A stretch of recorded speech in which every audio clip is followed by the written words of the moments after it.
Hey, I'm John Cousins, and you join me as I join Elisabeth Bik. We're here today to show you a little bit of stuff behind the scenes with the work that Elisabeth does. So Elisabeth, hi. Hey, John, how are you? Good, great to see you, yeah. I think in a minute we're going to look at one of the images that you've found in the past that has some issues. And I think, what are we going to do today?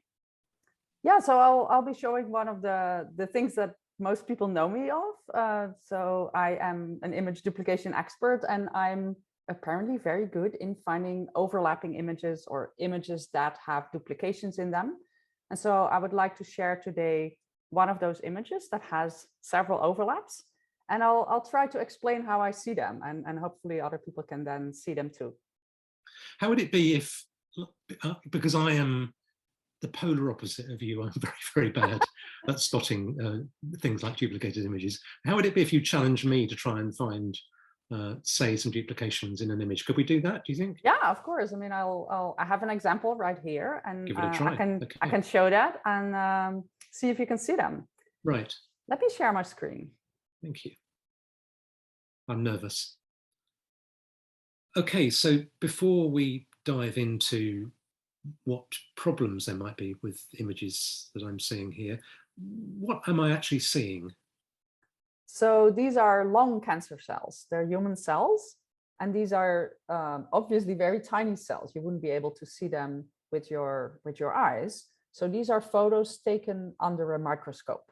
So we see this sort of yellow panels, and the red things that you see are the lung cancer cells, and we're looking at different densities. So these cells have been treated with different treatments, and in some panels you see a lot of cells, high density, and on other panels you see fewer cells, low density.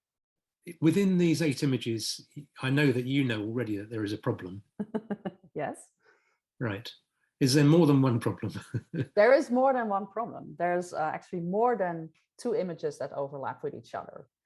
Wow, right. So there are 2 pairs of images that overlap, at least. Sort of, yes. There's actually right. 4 images that all overlap with each other. Right. So what I'm hoping is that you, as you're watching this video, you're also kind of playing along with me.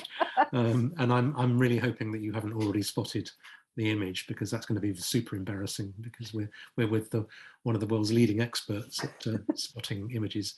So why don't you give me a pair of, make it a little bit easier, give me a pair of images to look at. Well, I first told you that I look for images that have a similar density and a similar color. So I didn't immediately spot something, and I don't see these things right away either. I also need to look for them.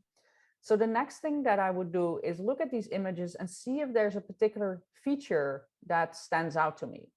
For example, in this particular image, you see sort of a darker cell, right? Darker cell here, you see one here, and you see one here. So I will look at these things that stand out to me a little bit, and I will try to remember them. And then I'll let my eyes slide over all of these other images and see if I can see one of these 3 features. No, I've seen something. I've seen something. Yes, yeah, John, I have. Tell me, John. What did you see? So the one you were looking at, the top row, second from the left. Right. There's the 2 darker blobs where your mouse is. No, the lower one there. Yeah, that's good. Yeah. So what I'm saying is that the one at the bottom looks like a little Christmas tree to me, like a little kind of. It's interesting. It looks like a hedgehog to me, but like a little nose like that. Right. So I'm seeing the top of that tree on bottom 3rd from the left, 2nd from the right. Right. Yeah. I can see the top of the tree down the bottom. That's and then right. Moving up and to the left a little bit, I can see that other blob. Okay, right. Okay. Right. And you can see it there too. Right. That is actually not the one I spotted. So, and it's funny that we all see different things in these images, right? You see a Christmas tree, I see a hedgehog, and it's totally fine. Right. And we all see different things. It's like looking at clouds. We all spot different shapes and things in them. So that to me is suggesting that those two panels are, hasn't been moved much, has it really? No, they're almost the same actually. But yet when I look at the rest of the image, I don't see, are they exactly the same image just cropped differently? They're not exactly the same image. But they overlap significantly. They have for example, if you look at this sort of row of parallel dots, and then you see darker blob here, you see that same row here, and fascinating. It's cut off at a different point. So it's almost the same image, but it's shifted a little bit. But there's a third image. See if you can spot that. And actually what I found is, see if you can see this particular feature, this darker cell. It looks like somebody with sunglasses on maybe, and it has a thing on the left, like a left ear, and two dots here. Can you spot something that looks like that? Or you could also maybe see this sort of semicircular little dots under it. See if you can spot that. And folks, this is actually happening in real time. So I hadn't seen this image. I haven't seen this image. No. I'm getting schooled in image duplication. Well, you already know it's visible here, right? Like, because it's these two images overlap. Oh, right. So you see the same sunglasses with the semicircular little dots under it. But there's a third one. See if you can spot that. So we're presumably assuming that it's going to be in a different panel, right? Yes. And let me give you a hint. It's this panel.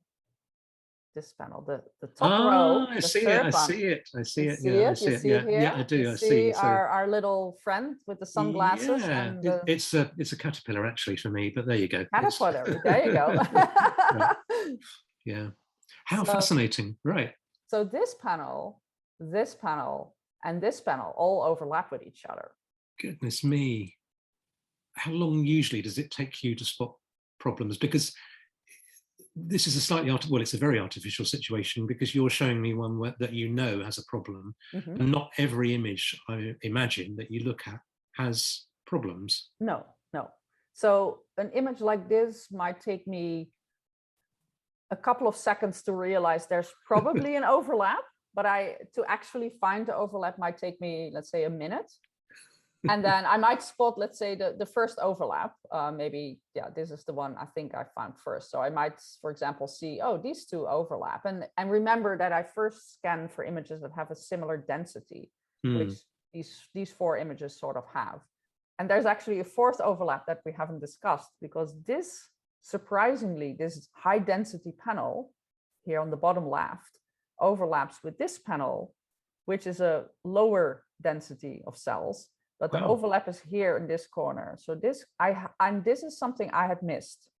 It was only later that I redid this image with software, and it found a fourth set of overlaps. So this set here, I don't know if you, for example, these three dots here, right? Also with sort of a sunglasses guy, but then upside down, you can see that also here. Oh yes, wow, right. That is amazing. Wow, Elisabeth, thank you so much for sharing that. I'm just in awe of what you do. It's hugely important work and amazing work that you do.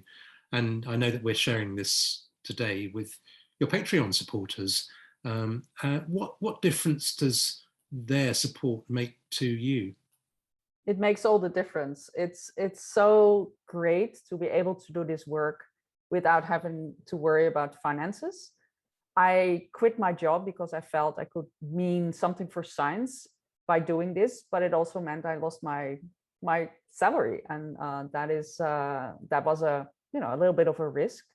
And I'm very, very thankful to all of you Patreon supporters to support my work and to give me the freedom to do whatever I think is important. So I know you give me this money, this support, with no conditions. Like, I can work on whatever I think is important. I am not asked to check a particular person or a particular company or a particular university. I can work on the things that I think are important. And it means all the world to me. So thank you so much. And thank you, Elisabeth, for taking time to share a little bit of, or some of the secrets of the work that you do behind the scenes. Can we do this again sometime? I'd love to, John. Yes, let's make this into a series or so, and have this regularly done. I think it's Awesome. really cool to show what I'm doing, and hopefully share a little bit of what my brain is how my brain is processing these images, and hopefully that, you know, maybe other people can pick up this work as well. Fantastic. Thank you so much. See you next time. See you. Bye, John. Bye.